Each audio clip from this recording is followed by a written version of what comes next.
Hi all, എല്ലാവർക്കും റീഡോ ലൈഫിൻ്റെ പുതിയ വ്ലോഗിലേക്ക് സ്വാഗതം. എല്ലാവർക്കും സുഖമാണെന്ന് വിചാരിക്കുന്നു. നമ്മൾ ഫ്ലാറ്റിലേക്ക് വന്നിട്ട് ഇപ്പോൾ ഒരാഴ്ചയോളമായി. ലൈഫ് വലിയ തിരക്കേടില്ലാതൊക്കെ തട്ടിമുട്ടിയൊക്കെ പോകുന്നുണ്ട്. അപ്പം ഇന്ന് ഞാൻ സംസാരിക്കാൻ ആഗ്രഹിക്കുന്ന ടോപ്പിക്ക്, എൻ്റെ കുറച്ച് ആൾക്കാരൊക്കെ ചോദിച്ചിട്ടുണ്ടായിരുന്നു, നിങ്ങൾ ഇനി ചാൻസ് കിട്ടിയാൽ കാനഡയ്ക്ക് തിരിച്ചു പോകുമോ. അതേപോലെ തന്നെ നമ്മുടെ പരിചയക്കാരൊക്കെ കാണുമ്പോഴത്തേക്ക് അവർ ഇങ്ങനെ ഓരോരുത്തരുടെ കഥകളൊക്കെ പറയും. അവർ വന്നിട്ട് വീണ്ടും തിരിച്ചു പോയി, പിന്നെ നിങ്ങൾ അതുപോലെ തിരിച്ചു പോകാൻ നോക്കുന്നുണ്ടോ എന്നൊക്കെയുള്ള. അപ്പോൾ അതിന് ഒറ്റ വാക്കിൽ പറയുകയാണെങ്കിൽ അതിൻ്റെ ഉത്തരം എന്ന് പറഞ്ഞാൽ തൽക്കാലം ഒരു ബിഗ് നോ ആണ്. എനിക്ക് നിലവിൽ ഒരു വിദേശ രാജ്യത്ത് പോകാനോ അല്ലെങ്കിൽ അവിടെ പോയി സെറ്റിലാകാനോ ഉള്ള താല്പര്യമില്ല. നമുക്ക് ഉണ്ടായ എക്സ്പീരിയൻസൊക്കെ അത്ര നല്ലതൊന്നും അല്ലായിരുന്നു. പിന്നെ അതുപോലെ തന്നെ തിരിച്ച് നമ്മൾ അവിടെ നിന്ന് കഴിഞ്ഞപ്പോഴാണ് നമ്മുടെ നാട്ടിൽ എന്തുമാത്രം ഓപ്പർച്യൂണിറ്റി ഉണ്ടെന്നുള്ളത് ഞാൻ വ്യക്തമായിട്ട് മനസ്സിലാക്കിയത്. അത് പ്രധാനമായിട്ടും ഡിജിറ്റൽ മാർക്കറ്റിൻ്റെ കാര്യത്തിലാണ് എനിക്ക് പറയാനുള്ളത്. ഞാനിപ്പോൾ ഡിജിറ്റൽ മാർക്കറ്റിംഗ് ഓഫീസറായിട്ടാണ് വർക്ക് ചെയ്യുന്നത്. അതുപോലെ തന്നെ അവിടെ ഡിജിറ്റൽ മാർക്കറ്റിംഗ് പഠിക്കാൻ വേണ്ടിയിട്ടായിരുന്നു പോയത്. അപ്പോൾ അവിടെ പഠിച്ച് കാര്യമായിട്ടൊക്കെ വന്ന് തുടങ്ങിയപ്പോഴത്തേക്കുമാണ് നമ്മുടെ നാട്ടിൽ എന്തുമാത്രം അത് ബൂമിംഗ് ആണ്, അല്ലെങ്കിൽ ആ കരിയർ ഓപ്പർച്യൂണിറ്റി അല്ലെങ്കിൽ ആ നമ്മുടെ അവസരങ്ങൾ എന്തുമാത്രം നമുക്ക് എക്സ്പ്ലോർ ചെയ്യാൻ പറ്റും എന്നുള്ളൊരു യാഥാർത്ഥ്യം ഞാൻ മനസ്സിലാക്കുന്നത്. അപ്പം അതിൽ കൂടുതൽ ഫോക്കസ് ചെയ്യാൻ വേണ്ടിയിട്ടാണ് ഞാനിനി ശ്രമിക്കുന്നത്. അപ്പോൾ അതിൻ്റെ ഭാഗമായിട്ടാണ് ഞങ്ങൾ സോഷ്യോ വൈസ് എന്ന് പറഞ്ഞിട്ടൊരു ചെറിയ ഡിജിറ്റൽ മാർക്കറ്റിംഗ് ഫേം തുടങ്ങിയത്. ഞങ്ങൾ കുറച്ച് ഫ്രണ്ട്സ് ചേർന്നിട്ടൊരു ഫ്രീലാൻസ് ആയിട്ട് തുടങ്ങിയൊരു ഫേമാണ് സോഷ്യോ വൈസ്. അതിൻ്റെ മെയിൻ സർവീസസ് എന്ന് വെച്ച് കഴിഞ്ഞാൽ ലോഗോ മേക്കിങ്, കണ്ടൻറ് മേക്കിങ്, അതുപോലെ തന്നെ വെബ് ഡിസൈനിങ്, അതൊക്കെയാണ് നമ്മളുടെ പ്രധാന സർവീസ്. അതുപോലെ തന്നെ ഡിജിറ്റൽ മാർക്കറ്റിങ്, അതും ബഡ്ജറ്റ് ഫ്രണ്ട്ലി ആയിട്ട് ചെയ്തു കൊടുക്കുന്നുള്ളതാണ് സോഷ്യോ വൈസിൻ്റെ പ്രത്യേകത. പിന്നെ വേറൊരു കാര്യം എന്ന് വെച്ച് കഴിഞ്ഞാൽ എല്ലാ കാലത്തും എൻ്റെ ഒരു ലൈഫ് ലൈനറായിരുന്നു റൈറ്റ് ബോർഡ് എന്ന് പറഞ്ഞ് ഞാൻ തുടങ്ങിയ എഡ്യൂ പ്ലാറ്റ്ഫോം. കാനഡയിലായിരുന്ന സമയത്തും അല്ലെങ്കിൽ എനിക്ക് പ്രതിസന്ധി വന്ന സമയത്തും ഒക്കെ റൈറ്റ് ബോർഡ് എന്നെ ഒരുപാട് സഹായിച്ചിട്ടുണ്ട്. അപ്പം അതിൽ കൂടുതൽ ഫോക്കസ് കൊടുക്കാൻ വേണ്ടിയിട്ട് ഞാൻ ഒരുപാട് ആഗ്രഹിക്കുന്നുണ്ട്. അപ്പം റൈറ്റ് ബോർഡിനെ കുറിച്ച് പറയുകയാണെങ്കിൽ കേൾക്കാത്ത ആൾക്കാർക്ക് വേണ്ടിയിട്ടാണ് ഞാൻ പറയുന്നത്. അത് ഞാൻ കോവിഡ് സമയത്ത് തുടങ്ങിയ ഒരു 1-to-1 എഡ്യൂ പ്ലാറ്റ്ഫോമാണ്. നമ്മളതിൽ തൽക്കാലം +2 വരെയുള്ള കുട്ടികൾക്ക് എല്ലാ സബ്ജക്റ്റിനുമുള്ള ട്യൂഷൻ കൊടുക്കുന്നുണ്ട്. ഇനി ഭാവിയിൽ എനിക്കത് കുറച്ചും കൂടി വിപുലീകരിക്കാൻ നല്ല താല്പര്യമുണ്ട്. UPSC coaching, PSC coaching, NEET, അങ്ങനെയുള്ള എല്ലാ കോച്ചിങ്ങും നമുക്ക് അവിടെ കൊടുക്കണം എന്ന് എനിക്ക് താല്പര്യമുണ്ട്. ഈ വർഷം തന്നെ നമ്മൾ IELTSൻ്റെ ട്രെയിനിങ് തുടങ്ങിയിട്ടുണ്ട്. അതുപോലെ തന്നെ സ്പോക്കൺ ഇംഗ്ലീഷിനുള്ള ക്ലാസ്സുകൾ ഞാൻ ചെറുതായിട്ട് തുടങ്ങിയിട്ടുണ്ട്. പതുക്കെ അതിനെ ഒന്ന് മെച്ചപ്പെടുത്തി എടുക്കണം എന്നാണ് ഞാൻ വിചാരിക്കുന്നത്. ഒരു 5 years ഒക്കെ ആകുമ്പോഴത്തേക്കും തന്നെ റൈറ്റ് ബോർഡിനെ ഒരു നല്ല ബ്രാൻഡാക്കി മാറ്റണം എന്ന് എനിക്ക് നല്ല ആഗ്രഹമുണ്ട്. അപ്പം അതൊക്കെ എനിക്ക് നാട്ടിൽ നിന്നാൽ മാത്രമേ പറ്റത്തുള്ളൂ. അതുപോലെ തന്നെ നമ്മളുടെ കൂടെ പ്രവർത്തിക്കുന്ന കുറച്ച് നല്ല ടീച്ചേഴ്സ് ഉണ്ട്. അപ്പോൾ അവർക്ക് കുറച്ചും കൂടെ നല്ല സാലറി കൊടുക്കണം. പിന്നെ നമ്മളുടെ പഠിക്കുന്ന കുട്ടികൾക്ക് എല്ലാവർക്കും തന്നെ നല്ല സാറ്റിസ്ഫൈഡ് ആയിട്ടുള്ള ഒരു റിസൾട്ട് കൊടുക്കണം. അതൊക്കെയാണ് എൻ്റെ ഇപ്പോൾ ഒരു മനസ്സിലുള്ളൊരു എയിം എന്ന് പറയുന്നത്. അപ്പോൾ റൈറ്റ് ബോർഡിനെ എനിക്ക് നല്ലതാക്കി എടുക്കണം എന്നുണ്ടെങ്കിൽ എനിക്ക് തീർച്ചയായിട്ടും നാട്ടിൽ നിന്നാലേ പറ്റത്തുള്ളൂ. ഇനിയും റൈറ്റ് ബോർഡ് എൻ്റെ ഒരു മെയിൻ ഫോക്കസ് തന്നെ ആയിരിക്കും. പിന്നെ എനിക്കിപ്പോൾ നല്ല കുഴപ്പമില്ലാത്തൊരു ജോലിയുണ്ട്. അപ്പോൾ ആ ജോലി പിന്നെ കുഴപ്പമില്ലാതൊക്കെ പോകുന്നുണ്ട്. എൻ്റെ കൊളീഗ്സ് ആണെങ്കിലും എൻ്റെ ടീം ലീഡർ ആണെങ്കിലും ഒക്കെ പ്രശ്നമൊന്നുമില്ലാത്ത ആൾക്കാരാണ്. അപ്പോൾ എനിക്ക് ജോലിയിൽ കണ്ടിന്യൂ ചെയ്യണം.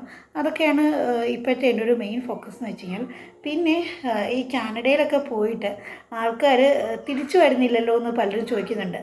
അതിൻ്റെ ഒരു 4 റീസൺ ഞാൻ എന്താണെന്ന് പറയാം. അത് 4 കാറ്റഗറി ആൾക്കാരുണ്ട് ഈ തിരിച്ചു വരാത്ത. അതിൽ ഒന്നാമത്തെ കാറ്റഗറി എന്ന് വെച്ച് കഴിഞ്ഞാൽ അവിടെ പോയിട്ട് നല്ല വെൽ സെറ്റിൽഡ് ആയിട്ടുള്ള ആൾക്കാർ, ഇപ്പം ജോലിയായിട്ട് തന്നെ പോയി അവിടെ നല്ല സെറ്റിലായി വീടൊക്കെ വാങ്ങിച്ച് നല്ലതായിട്ട് കഴിയുന്ന ആൾക്കാരുണ്ട്. അവർ ഫസ്റ്റ് കാറ്റഗറി. സെക്കൻഡ് കാറ്റഗറി എന്ന് പറയുന്നത് സ്റ്റുഡൻസ്. ഇപ്പം സ്റ്റുഡൻസ് എന്ന് പറയുമ്പോഴത്തേക്കും ഒരു 25 വയസ്സ് വരെയുള്ള ചെറിയ കുട്ടികൾ. അപ്പോൾ അവർ പോയി, അവർക്ക് അവിടെ പ്രായക്കുറവാണ്. പിന്നെ അവർക്ക് അവിടെ പഠിച്ചിറങ്ങിയപ്പോൾ തന്നെ നല്ല ജോലി കിട്ടി. പിന്നെ അവർക്ക് അവിടുത്തെ കൾച്ചറുമായിട്ടൊക്കെ നല്ലപോലെ അഡാപ്റ്റ് ചെയ്യാൻ പറ്റിയിട്ടുണ്ട്. അവർ തിരിച്ചു വരത്തില്ല. കാരണം അവർക്ക് നാട്ടിനെക്കാട്ടിൽ അവർക്ക് ആ രാജ്യത്തോടായിരിക്കും കൂടുതൽ അവർ ഇണങ്ങി ചെയ്യുന്നത്. പിന്നെ അവർക്ക് സാലറി വൈസ് അവർക്ക് ബെനിഫിറ്റ് അവിടെ തന്നെ ആയിരിക്കും. പിന്നെ വേറെ കാറ്റഗറി എന്ന് വെച്ച് കഴിഞ്ഞാൽ ഇതുപോലെ എൻ്റെ പോലൊക്കെ പോയിട്ട് അവിടെ പോയി അവിടെ ഒന്നും അത്ര വലിയ സാധ്യതകളൊന്നുമില്ല. എന്തെങ്കിലുമൊക്കെ ജോലിയൊക്കെ ചെയ്തിട്ട് ജീവിച്ചിട്ട് തിരിച്ച് വരാൻ താല്പര്യമില്ലാത്ത, അല്ലെങ്കിൽ തിരിച്ച് വന്നാൽ ആൾക്കാർ എന്ത് വിചാരിക്കും, നമ്മൾ എന്തായാലും ഇവിടെ വരെ വന്നു എന്നാൽ പിന്നെ ഇങ്ങ് തുഴഞ്ഞേക്കാം എന്ന് കരുതി ജീവിക്കുന്ന കുറച്ച് ആൾക്കാരുണ്ട്. അവർ കുറച്ച് കഴിയുമ്പോഴത്തേക്കും വീട് വാങ്ങിക്കും, പിന്നെ കാറ് വാങ്ങിക്കും. ഇതൊക്കെയെന്ന് വെച്ച് കഴിഞ്ഞാൽ ലോണിലായിരിക്കും വാങ്ങിക്കുന്നത്. ലോണിലാണ് വാങ്ങിക്കുന്നത്. ഇപ്പം നമ്മുടെ ഇവിടുത്തെ പോലെ ഒരു കാർ ലോൺ കിട്ടാനോ അല്ലെങ്കിൽ ഹൗസിംഗ് ലോൺ കിട്ടാനോ ഒന്നും അവിടെ വലിയ ബുദ്ധിമുട്ടില്ല. ഇപ്പോൾ അവർക്ക് ജോലിയുടെ അടിസ്ഥാനത്തിലൊന്നും അല്ല അവിടെ കിട്ടും. നമ്മുടെ ഈസി ആയിട്ട് കിട്ടും ലോണ്. അപ്പോൾ ലോണൊക്കെ എടുത്ത് വീടും കാറും ഒക്കെ വാങ്ങിച്ചു കഴിയുമ്പോഴത്തേക്കും ഇതിൻ്റെ അടവുണ്ട്. അടവ് എന്ന് വെച്ച് കഴിഞ്ഞാൽ വലിയൊരു ബാധ്യതയാണ്. നമ്മൾ ഇപ്പോൾ ഈ ഒരു പ്രായത്തിൽ, അല്ലെങ്കിൽ ഒരു 30 വയസ്സിൽ താഴെ ഉള്ള ഒരാൾ അവിടെ വീട് വാങ്ങിച്ചാലും അയാളുടെ ഒരു അടവ് കാലാവധി എന്ന് വെച്ച് കഴിഞ്ഞാൽ 60 വയസ്സ് വരെയൊക്കെ ഉണ്ട്. ഇത് അവിടുത്തെ ലോണിൻ്റെ ഒരു പ്രശ്നം എന്ന് വെച്ച് കഴിഞ്ഞാൽ, നമ്മളിവിടെ ഒരു സാധനം വാങ്ങിച്ചു കഴിഞ്ഞാൽ നമ്മളിവിടെ ഒരു പ്രോപ്പർട്ടി വാങ്ങിക്കുകയോ അല്ലെങ്കിൽ ഒരു ഫ്ലാറ്റ് വാങ്ങിക്കുകയൊക്കെ ചെയ്ത് കഴിഞ്ഞാൽ ഒരു 5-6 വർഷം കഴിയുമ്പോൾ നമ്മൾ വിൽക്കുമ്പോഴത്തേക്ക് നമുക്ക് അതിൻ്റെ ഇരട്ടി വില കിട്ടിയെന്നിരിക്കും. ഇപ്പോൾ കാറിൻ്റെ കാര്യം ഞാൻ പറയുന്നില്ല, കാറിന് ഡിപ്രീഷൻ ഉണ്ട്, പക്ഷേ ബാക്കിയുള്ള സംഭവങ്ങൾക്ക് വില കിട്ടും. പക്ഷേ അവിടെ എന്ന് വെച്ച് കഴിഞ്ഞാൽ നമുക്ക് അങ്ങനെ വിൽക്കാൻ പറ്റത്തില്ല. നമ്മൾ ഈ ലോൺ തീർത്തിട്ട് മാത്രമേ നമുക്ക് എന്തെങ്കിലും സാധനം വിൽക്കാൻ പറ്റത്തുള്ളൂ. നമ്മളല്ലെങ്കിൽ വിൽക്കുകയാണെന്നുണ്ടെങ്കിൽ നമ്മൾ ആ ലോൺ എമൗണ്ടും കൂടെ ചേർത്ത് കൊടുത്തിട്ട് മാത്രമേ നമുക്ക് വിൽപ്പന നടക്കത്തുള്ളൂ. അതെന്ന് വെച്ച് കഴിഞ്ഞാൽ നമ്മുടെ കയ്യിൽ ഓൾറെഡി പൈസ ഇല്ല, പിന്നെ നമ്മൾ ഈ ലോൺ എമൗണ്ട് കൂടെ കണ്ടുപിടിച്ചിട്ട് എങ്ങനെ വിൽക്കാൻ പറ്റും? അപ്പോൾ അതുകൊണ്ട് പല ആൾക്കാരും ഇങ്ങനെ ലോൺ അടയ്ക്കാനൊക്കെയുള്ള തത്രപ്പാടിൽ അങ്ങനെ നിന്ന് പല ജോലികളൊക്കെ ചെയ്ത് അവിടെ അങ്ങ് നിന്ന് പോകുന്ന ആൾക്കാരുണ്ട്. അവരുടെ കുട്ടികളൊക്കെ കുറച്ച് വളർന്നു കഴിയുമ്പോഴത്തേക്കും പിന്നെ അവർക്ക് നാട്ടിലോട്ട് വരാൻ താല്പര്യമില്ല. അപ്പോൾ അങ്ങനെ അവർക്ക് അവിടെ നിന്ന് പോകേണ്ടി വരുന്നുണ്ട്. പിന്നെ അടുത്ത കാറ്റഗറി ആൾക്കാരെന്ന് വെച്ച് കഴിഞ്ഞാൽ, നിങ്ങൾക്ക് തിരിച്ചു വന്നോ ഇല്ലയോ എന്ന് നിങ്ങൾക്ക് അറിയാൻ വയ്യാത്ത ആൾക്കാർ. ഇപ്പം പോകുന്നവരിൽ 50% ആൾക്കാരിൽ ഒരു 20% ഇപ്പോൾ തിരിച്ചു വരുന്നുണ്ട്. പക്ഷേ അവരാരും തന്നെ ഇതുപോലെ തിരിച്ചു വന്ന കാര്യം തുറന്ന് പറയാറില്ല. അതിലൊന്നാമത്തെ കാര്യം, അവർക്ക് പേടിയാണ്. എങ്ങനെ സൊസൈറ്റി അവരെ ജഡ്ജ് ചെയ്യുമെന്നുള്ളൊരു ഭയം അവർക്ക് നന്നായിട്ടുണ്ടാകും. അപ്പോൾ അതുകൊണ്ട് അവരാരോടും പറയത്തില്ല. ഇപ്പം കാനഡയിൽ നിന്നൊക്കെ വന്നിട്ട് ഒന്നെങ്കിൽ അവർ നാട്ടിലോട്ട് തിരിച്ചു വരത്തില്ല, ആ വഴി ദുബായിലോ അല്ലെങ്കിൽ നമ്മുടെ രാജ്യത്ത് തന്നെ ബാംഗ്ലൂരോ തമിഴ്നാട് അങ്ങനെ എവിടെയെങ്കിലും ഒക്കെ പോയിട്ട് ആരും അറിയാതെയൊക്കെ ജീവിക്കുന്ന ഒരുപാട് ആൾക്കാരുണ്ട്. അപ്പം ആ കാറ്റഗറി ഓഫ് ആൾക്കാർ നിങ്ങൾക്ക് അറിയാൻ മേലാത്തതുകൊണ്ടാണ് എന്തുമാത്രം ആൾക്കാർ തിരിച്ചു വരുന്നുണ്ട്, തിരിച്ച് ഇവിടെ തന്നെ ആയിട്ടുണ്ടെന്നുള്ള അറിയാത്തത്. പിന്നെ ഈ പറയുന്ന പോലെ നമുക്ക് നമ്മുടെ നാട്ടിൽ അത്യാവശ്യം കുഴപ്പമില്ലാതൊക്കെ ഓപ്പർച്യൂണിറ്റീസൊക്കെ ഉണ്ട്. ഈ പറയുന്ന നമ്മൾക്ക് അധ്വാനിക്കാൻ മനസ്സുണ്ടെന്നുണ്ടെങ്കിൽ ഈ പറയുന്ന ഞങ്ങൾക്കുണ്ടായ സാമ്പത്തിക ബാധ്യതയും കാര്യങ്ങളും ഒക്കെ നമുക്ക് കുറച്ച് കഴിയുമ്പോൾ തന്നെ നമുക്ക് വീട്ടാൻ പറ്റുന്നതെന്നേ ഉള്ളൂ. അപ്പം ഇപ്പം തന്നെ ഞാൻ സത്യം പറഞ്ഞാലൊരു 4 ജോലികൾ ചെയ്യുന്നുണ്ടെന്ന് പറയാം. അതിൽ ഒന്ന്, ഞാനിപ്പോൾ ഒരു ഇൻസ്റ്റിറ്റ്യൂട്ടിൽ രാവിലെ സ്പോക്കൺ ഇംഗ്ലീഷ് ടീച്ചറായിട്ട് പോകുന്നുണ്ട് പഠിപ്പിക്കാൻ വേണ്ടിയിട്ട്.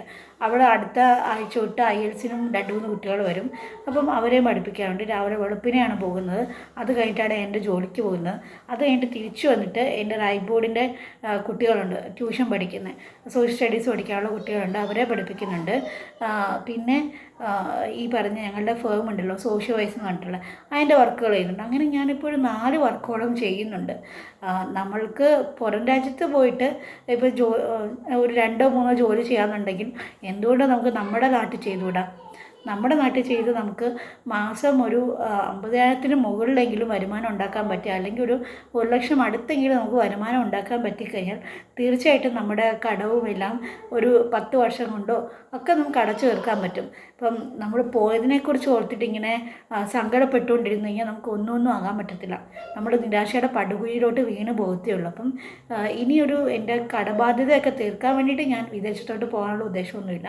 പിന്നെ പറയാൻ പറ്റില്ല, എൻ്റെ മോളിപ്പോൾ വളർന്നു കഴിയുമ്പോഴത്തേക്കും അവൾക്ക് പുറത്ത് പോയിട്ട് ജീവിക്കാനാണ് താല്പര്യം എന്നുണ്ടെങ്കിൽ മേ ബി നമ്മൾ അവളുടെ കൂടെ പോകും. അതൊക്കെ അപ്പോഴത്തെ കാര്യമാണ്. ഇപ്പോൾ എൻ്റെ വ്യക്തിപരമായിട്ടുള്ള ലൈഫ് എടുക്കുകയാണെന്നുണ്ടെങ്കിൽ എനിക്ക് എന്തായാലും പോകാൻ യാതൊരു താല്പര്യമില്ല. ഹസ്ബൻഡിനുണ്ടോ എന്നുള്ളത് എനിക്കറിയത്തില്ല. പുള്ളി ഇടയ്ക്കിടയ്ക്ക് ഇങ്ങനെ പറയാറുണ്ട്, ഗൾഫിൽ പോയി നോക്കാം എന്നൊക്കെ ഇങ്ങനെ പറയാറുണ്ട്. പക്ഷെ പോകുമെന്നുള്ള കാര്യം എനിക്കറിയത്തില്ല.